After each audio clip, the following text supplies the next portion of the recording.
All right, so I'm here today with Becky and Ropa from Kweza. Thank you so much for making the time, guys. Maybe first question, what is Kweza? What are you guys doing? So Kweza is actually sort of a last mile logistics solution where we are working in informal retail here in South Africa. So where we identified a problem is that informal retailers, which are called spaza shops here, often pay a premium for their products. And that's for the actual product as well as for delivery. So what we do is now we source the best pricing from a wholesale level, aggregate this pricing onto our mobile app, and then allow these retailers to actually purchase these products, and we facilitate delivery directly to their store.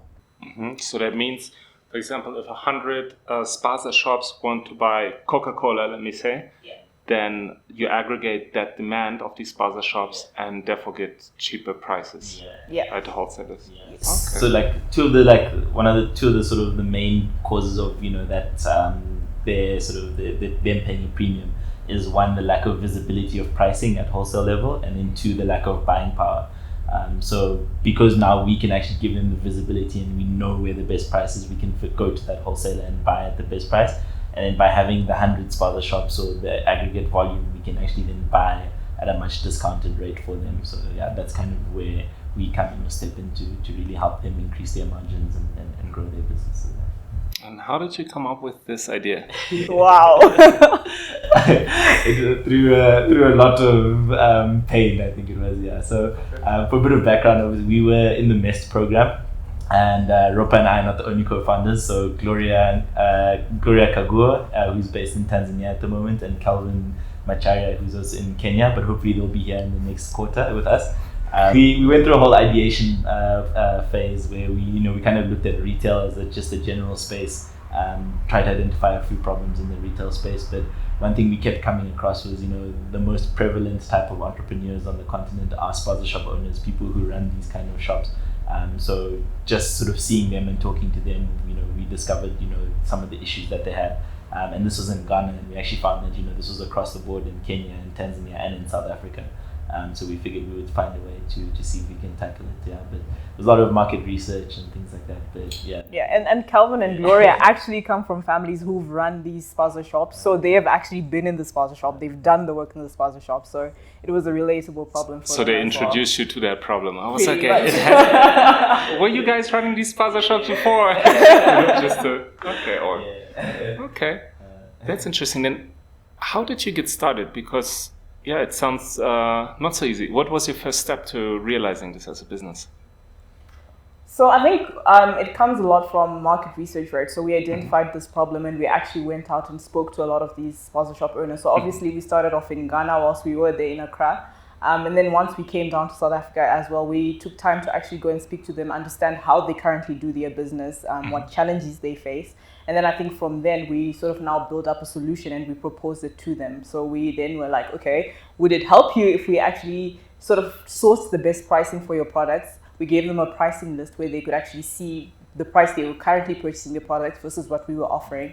And then one of them took a chance with us, and that's how we started. So I think going forward, also just speaking to the rest of them and being like, hey, we've helped this guy.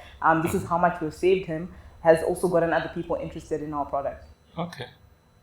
And how did you get this initial price list from the wholesaler, right? Because now you have the first spaza shop, but your promise is that we're going to aggregate hundreds of them, right? So how did you get this, like the wholesale price initially, although you did not yet have the volume? So what we did initially was we decided, which area we wanted to work in. So at the moment we're working out of Soweto, particularly in the Dobsonville area, and we went to the wholesalers in that area. So kind of looking at, actually just collecting pricing manually. So it was we spent I think three days in the wholesale, just actually shelf to shelf writing down the pricing and things like that. And then when we identified, the 2 or 3 shops that, had the best price, we've kind of then, we started buying from them, and sort of as we sort of bought from them more and more, we do see the discount. So, it's not been significant discounts as yet in terms of, what we envisage will come. But we are seeing, at least somewhere between, I can say, an 8 to 14% saving on some baskets, depending on what the person actually buys. Yeah. Oh wow. Which is quite significant when you know that's going to the bottom line or his pocket. Yeah. Exactly. That's bottom line increase for someone. Yeah. Okay. So basically, you had to negotiate with the wholesalers and get their buy-in into your vision of what you want to become. Once you went there to buy the first, I don't know, five packs of Coke or. Yeah. So we're still kind of in talks with them, because one of the things we want to do is obviously connect and integrate into the wholesalers. So that's a process that we're working on with them. But at the moment, the negotiations have been fairly straightforward in that, you know, they give us a price, we buy at that price, and we've been able to get the discounts that they give for volume buying. But sort of the negotiations are sort of ongoing to see how we can further, you know, deepen that relationship and understanding between us and them. Yeah. So. Okay. And are there any plans for working directly with manufacturers? Yes and no, because it's kind of tricky, because one of the strategies we've chosen is kind of to be asset light, so not actually own our own wholesale infrastructure. And that allows us a little bit more flexibility and, you know, really focus on building technology and providing even digital products to the spaza shop owners. But we have been in discussions with a couple of brands already, and we've got a couple of meetings lined up in the new year, because obviously this period of the year is quite busy with Christmas, Black Friday, and all of that. So, but yeah, we do have plans to sort of chat to them to see how we can work together. So whether that might be us buying direct or seeing how we can leverage the existing network, you know, to give further discounts, whether through rebates and things like that. Yeah. But it's definitely something that is, you know, part of our future plans, is finding ways to work direct, you know, because if you can shorten that distance the gap between the manufacturer and the end user or the end consumer, which is the spaza shop owner, you drive so much more value to the spaza owner themselves. And I think it's also just building that relationship. So the brands are actually looking for access and data on their customers, who are the spazas. So I think maybe it might not be buying directly from them, but it might actually be a different kind of relationship where we can provide that kind of information to the brand and maybe get the rebates that he mentioned as well. So we do see some relationship with the brands. Yeah. Now, what is your business model exactly? How do you make money? So currently our business model is we're charging a commission on the sales that we actually charge the spaza shops. So even with that commission, we still do manage to save them anything between 7 to 14% on their basket of goods. And then we also, at the moment, because of the small volume that we have, we do sort of manage the delivery system as well. So we do make a bit of revenue from that, but we are looking to outsource that at a later stage. So predominantly at the moment, it's focused on that commission. But I think the data that we will provide the brands also that I mentioned is like a future revenue stream we're looking at getting into as well. Okay. And I'm just curious, because I'm not a techie, and you know, starting this project with the app and integration and collecting data and making sense of the data, all of this sounds very technical.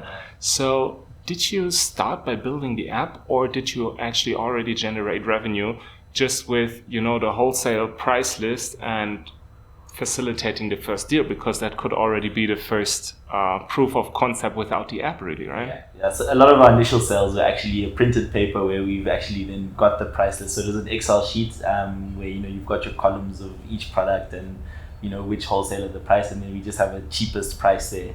So that's the price list we distributed to the store owners initially, and guys were just ticking off what they want or the quantities on that little list, and that's how we delivered. So, you know, initially it's a very manual process, but then the app is ready now, and we're collecting orders through the app ourselves. You know, like, so we've built the app in such a way that, you know, you as a store owner can use it yourself if you want, or the other option is an agent can come and collect the order on your behalf, and then that delivery will then get done for you. But yeah, to start off with, it is very, very manual process. You know, a piece of paper, price list, you write your quantities on there, and then we go and then get the stock and deliver for you. Yeah, thank you for sharing that. Because you know, you essentially you're a tech company, or that's where you're developing into. But I think the first step, I think it eludes many people, that you can actually start oftentimes with an Excel sheet or print something printed out, you know, making the proof of concept, and maybe even building a sustainable business just like that. Yeah. Then of course, if you have a bigger vision, then you transform that over time, but you already have the revenue to back up that it actually makes sense and that it's wanted, right? Yeah, because you have to. I think the boots on the ground are quite important, and just being there with the person. I think like the price list as well was one of the things that was actually the biggest learning for us, because what we realized initially, we wanted to build the app like your traditional e-commerce sites with pictures and you tap and you add to cart and stuff like that. But like the way the app is structured now, it actually just very much like when the product page actually very much just looks like a price list, because that's what they're familiar with, right? Okay. So it just makes it easier. So if it looks like something they already interact with, it's going to make it much easier for them to use. So you learn so much just from that manual process as well, that it would have just eluded you if you just went straight into it. That's true. I mean, we've seen a lot of glitches as well, where we actually need to focus our energies on and fixing things. So I think just having that manual system initially has really sort of opened our eyes to what we need to focus on as well. And you mentioned that if a spaza shop wants to purchase, but they don't want to type it into the app themselves, they can say, okay, please come, take the order. Why does that happen? Why? So I think what we realize is our target market is very different. So you have a few young people who are in the space, quite a few young people. So they're obviously more tech savvy. So you can give them an app. They're really excited about the app. They've been asking about the app. And then you have some older people who are also running these spaza shops. So I think realizing that made us see that we might need to actually sort of accommodate our different customer personas. So perhaps we actually need to have agents in the market as well to actually then help the guys who actually won't be able to use the app, or at least train them to actually be able to use the app in the future. Okay. Yeah, because building that trust as well is important. Because I think what we realize, well, when you just go to someone and you present them with a product, they don't initially, because it's kind of their livelihood. Like, this is what they generate income for their families and things like that. So they want to know that if they place an order, you'll be there tomorrow. So that agent or that person being there provides a face, someone that they can relate to. And with time, for example, like a lot of guys they're not really worried that we're not there. Like, we actually just get orders on the fly a lot of the time. So they're not really waiting for us to come anymore. But it's just that initial hurdle, I think, is really important to build trust with them. Yeah. Make the process smooth and let them see there are actual people taking care of it. Huh? Okay, then I read that you guarantee a 24-hour delivery. So they place an order, within 24 hours the products arrive. How do you guarantee that? How have you worked out the logistics? So at the moment, because we've got the relationship with the wholesalers, we send that order through to the wholesalers, and then they tell us if the products are in stock, and then we make payment over to the wholesaler, and then either one of us or one of our driver partners will go and collect the order and then deliver it into store. Yeah. So we've got one driver partner who we work with quite consistently, and then another one who we want to bring on board. But a lot of sort of the very new orders and first-time orders, I still do myself as well, just to go and meet the customers and have that relationship with them. So I think probably once we have a critical mass, then that wouldn't be necessary. But I think it just helps us iron out all those kinks. Yeah. But we do need to sort of smooth out the payments process and things like that to even shorten that time as well. Because I think same day would be really awesome if we could get there. But obviously it'll take a bit of time. Yeah. But it's a lot of just emails back with because we haven't integrated with the wholesaler yet. It's emails to and from, and making sure that when we go collect the orders, they're ready for us. Okay. And what has been the biggest challenge so far for you guys? A few, because I think when we first got back to South Africa, I think there was the xenophobic attacks again and things like that. So that kind of delayed us being on the ground. So getting into the field and speaking to a lot of the spaza shop owners was very difficult initially, because you can just imagine a lot of their stores had been vandalized and things like that. So you're now coming against that backdrop, asking them questions. They're not very open with you and things like that. So I think initially getting started, it took a little bit of time just to build those relationships. But I think showing up time and time again, people are like, okay, no, these people are actually invested in me, not just they don't want something from me and they're going to leave. And we made a deliberate effort to stay in that one area so that, we show people that, look, we are from here. We'll be back, and as they got more comfortable with you, then it got easier to get that order. I think one of our customers, it took him, I think, almost 5 weeks for him to place an order with us from the first time we met him. But now he's the best customer. He consistently orders from us as well. So. Places 2 orders a week quite consistently. Like usually Monday and the Thursday he'll place orders with us now. But it's just about just building that trust. But I think that was probably the biggest hurdle initially. And then I'd say also then just the fundamental of the business, right? Getting the pricing and accurate pricing and up-to-date pricing has also been a challenge. Especially until we get that integration, because that pricing has to be reliable and things like that, because you don't want to send someone a price for something and then next thing it's double the price or something. You say, oh no, actually that's going to cost you a lot more than what we said. Exactly, yeah. So I would say that was the sort of, from my perspective, the two biggest challenges. Yeah. And I think we also just need to figure out, like he mentioned, just sort of the payments cycle with the wholesalers. So finding a payment gateway that makes sense so that we can actually make that process of payment and delivery much faster. Yeah. Okay, so that means right now you're paying the wholesaler right on the spot when you pick up the goods, yes, but you'd like to get it like a credit line or so that you can actually take the money from the spaza shops, drop it there and keep your margin. Yes, exactly. So at the moment there's one wholesaler who has given us they call it a buying account, so that's helped quite a bit. But the others we do pay sort of as we collect for the product. Yeah. Okay. And what is your personal background? Like, how did you decide to become entrepreneurs? Yeah. Did you know each other before the MEST program? No. So we met in the interview actually. Oh wow, that's like online dating. Exactly. You could put it that way. So I actually worked for Yoko. So initially I was working for Yoko. And I think during my time at Yoko, I got to interact with a lot of small businesses on a daily basis. I would speak to them. I would see what they were doing. And I think that kind of made me realize that, wow, these guys are doing it. They didn't start big. They were really small businesses. But this is something that I could do. But I think just before that, I think I sort of just wanted to start something. I had no idea where to start from. I was like, okay, I want to start something. What do I do? And that's when I came across the MEST program. And I think what it offered me was an opportunity to learn tech, entrepreneurship, and then give me sort of space to actually trial it and try and see what I could do. I had come up with a couple of ideas before, and I'd thought to myself, okay, how do I execute? And I had no idea where to start. So I think the MEST program sort of facilitated that for me. And my experience at Yoko also then fueled me, made me realize, oh, wow, these people can do it. I probably can too. So I think from then, that's where the whole entrepreneurial journey started.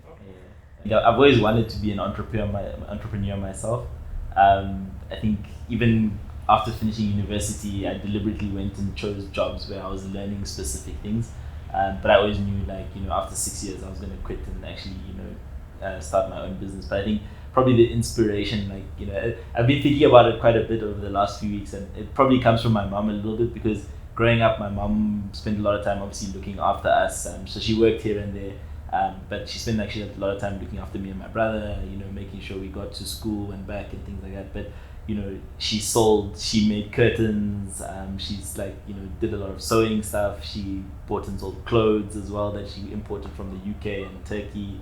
The one time she did carpets. So my mom's always kind of done those kind of things as well. So I think I've kind of seen that as well. So that's probably a little bit where the inspiration of that bug comes from.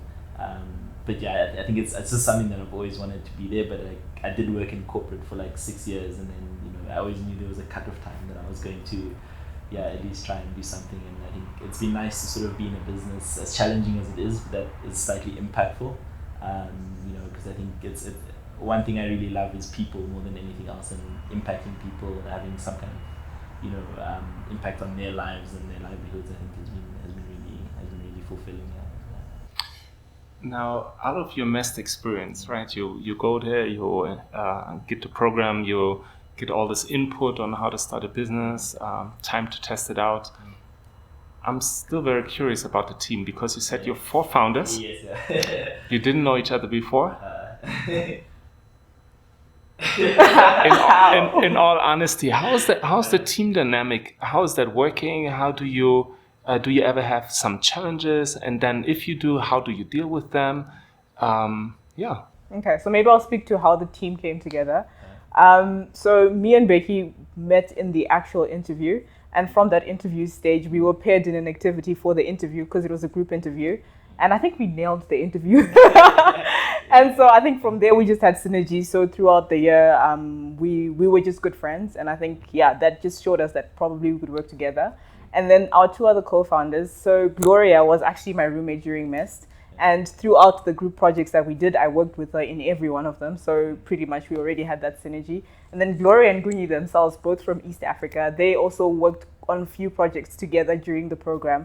And I think just because we all sort of worked together in some capacity, we decided to bring the team together, and it's been great since then. Yeah. So I think in total now we've been working together since about February.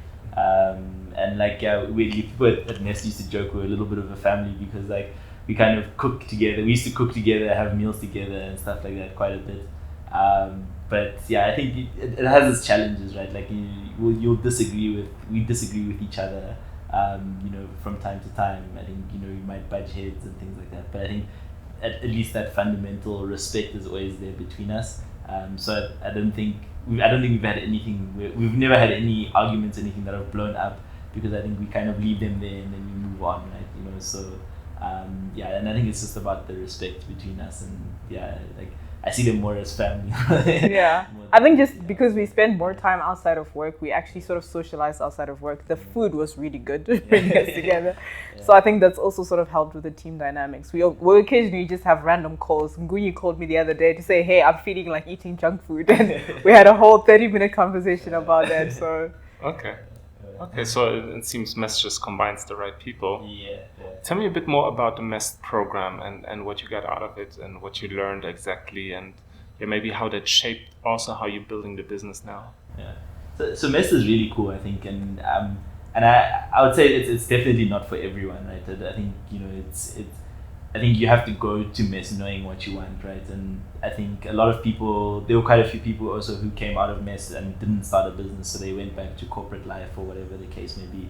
But I think the one thing that MEST does for you is it puts you together with like-minded individuals, people who are interested in entrepreneurship, who want to start businesses, and from there, you kind of, you decide for yourself whether you're going to form a team with someone who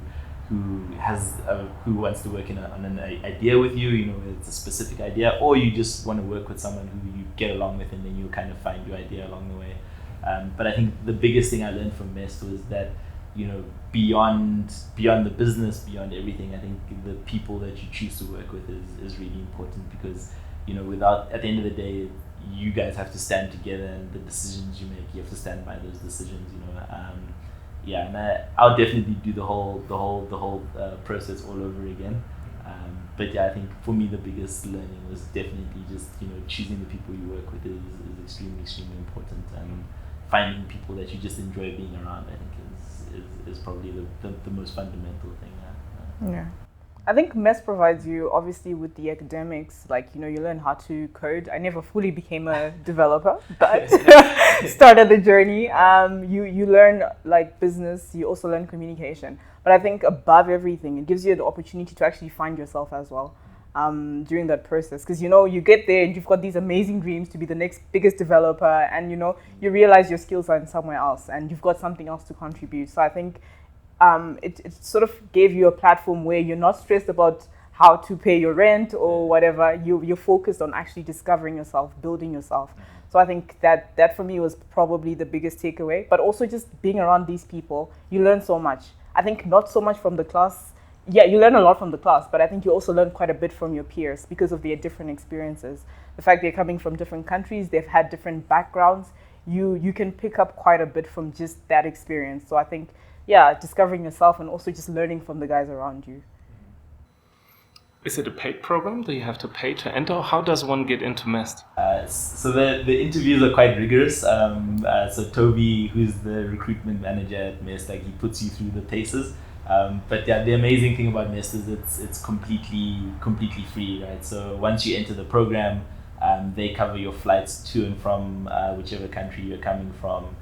They cover your accommodation for the year, as well as give you food during the week, and then you do get a small stipend as well, which covers obviously like your basics, and then also food on the weekends and things like that. So it's a completely paid for program, but obviously in return for the year's training program, when MEST does invest in your business, they do take some equity, and even if they don't invest in your business and you still work within the MEST model, they do take some equity in exchange for the year's training program that they've given you.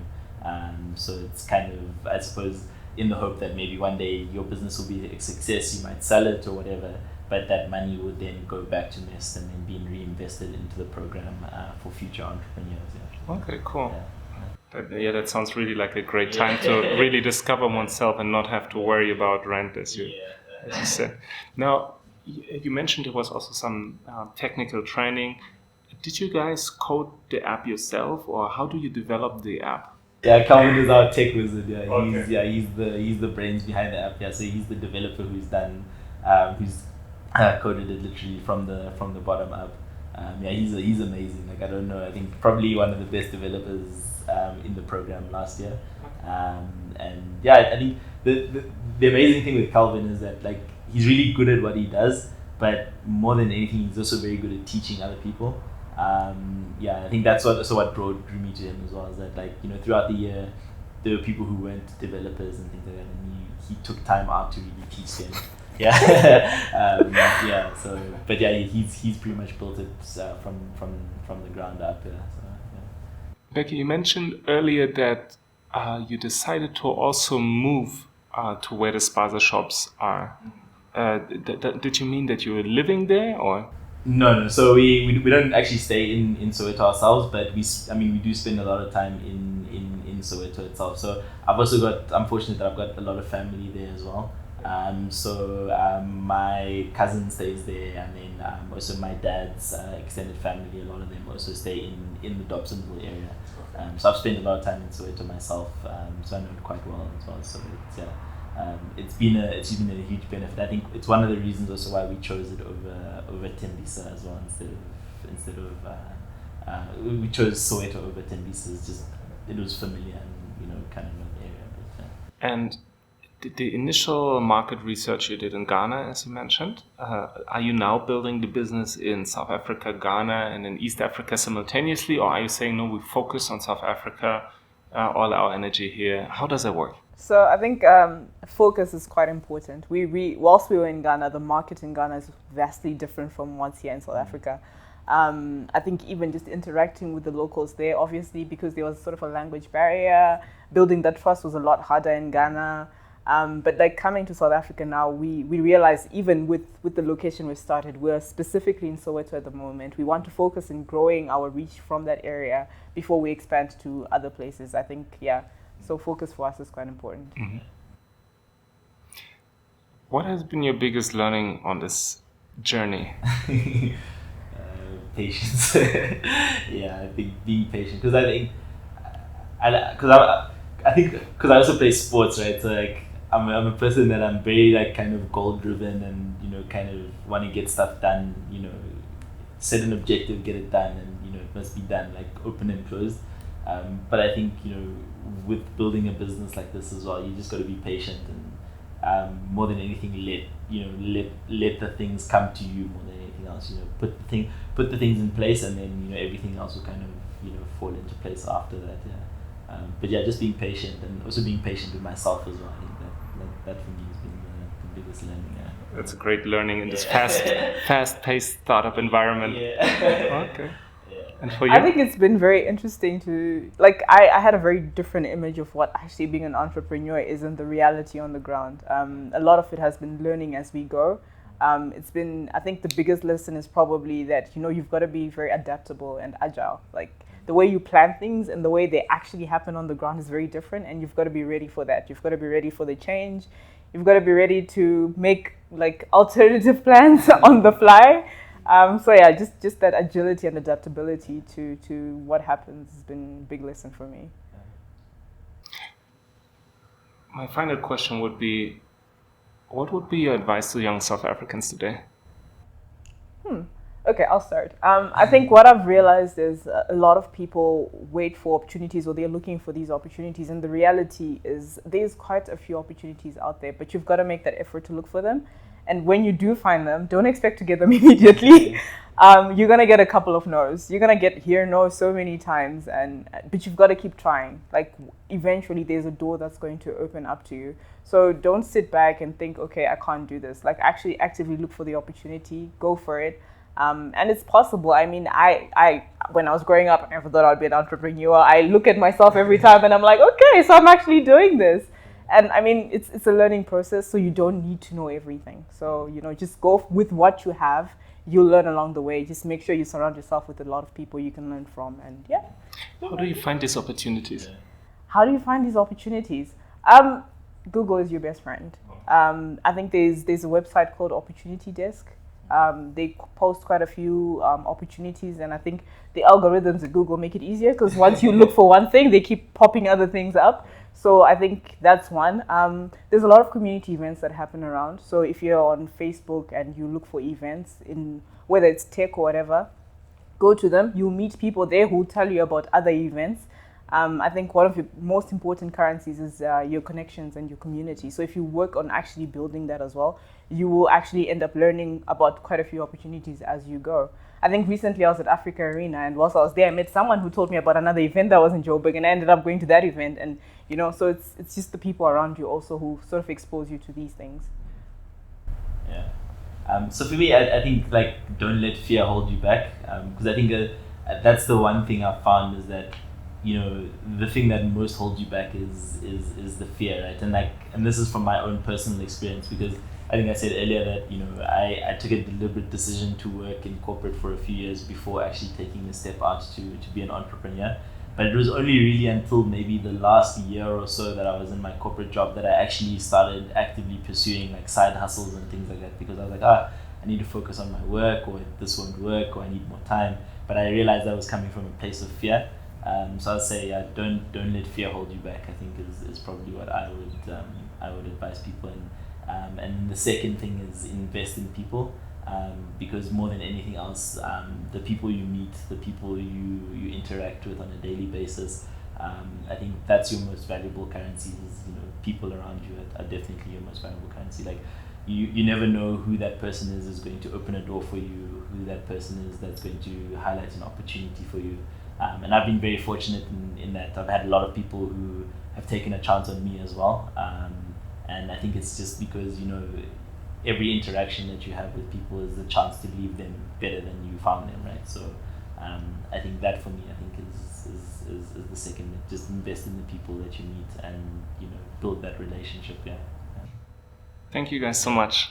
Thanks so for much, having Thomas. us. Thanks for having us, and hi to everyone at AfricaX and all your followers, yeah. Thanks for setting this up, LC.